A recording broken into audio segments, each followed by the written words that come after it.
এক ব্যক্তি রাগান্বিত হয়ে তার স্ত্রীকে বলল, আমি যদি তোর সাথে আগে কথা বলি তাহলে তুই তালাক।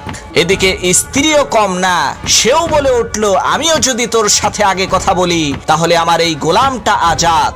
এভাবে দীর্ঘদিন অতিবাহিত হয়ে গেল, কেউ কারোর সাথে কথা বলে না। এদিকে সংসার অচল হয়ে পড়ল। তখন সেই লোকটি বড় বড় আলেমদের কাছে যেয়ে বলতে লাগলো, হুজুর আমাকে বাঁচান, আমি যদি আমার স্ত্রীর সাথে আগে কথা বলি তাহলে আমার স্ত্রী তালাক হয়ে যাবে।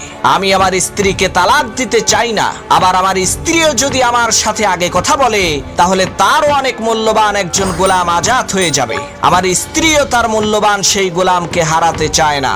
এখন আমরা কি করতে পারি? আমাদেরকে বুদ্ধি দেন। তখন সমস্ত আলেমগণ বলতে লাগলেন, ভাই আপনার এই সমস্যার একটাই সমাধান আছে, হয় আপনার বউ তালাক হবে, না হয় গোলাম আজাদ হবে, এছাড়া দ্বিতীয় আর কোনো উপায় নাই। লোকটি চিন্তিত হয়ে পড়ল।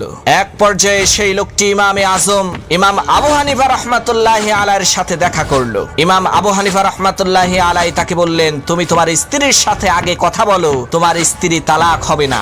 ইমাম আবু হানিফার এই কথা শুনে অন্যান্য আলেমগণ বলতে লাগলেন, হুজুর আপনি এত বড় মাপের মানুষ হয়ে এই রকমের নীতিজ্ঞানহীন উল্টাপাল্টা ফতোয়া কিভাবে দিতে পারলেন?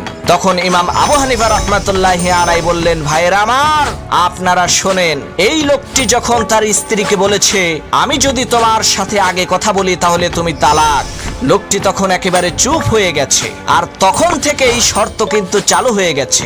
এদিকে লোকটি চুপ হয়ে যাওয়ার পর তার স্ত্রী বলেছে, আমি যদি আগে কথা বলি তাহলে আমার গোলামটা আজাদ।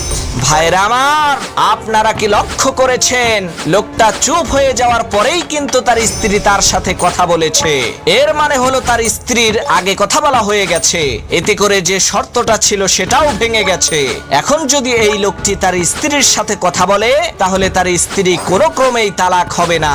আবার এই লোকটি তার স্ত্রীর সাথে কথা বলার পর তার স্ত্রী যখন তার সাথে কথা বলবে, তার স্ত্রীর মূল্যবান সেই গোলামটাও আজাদ হবে না।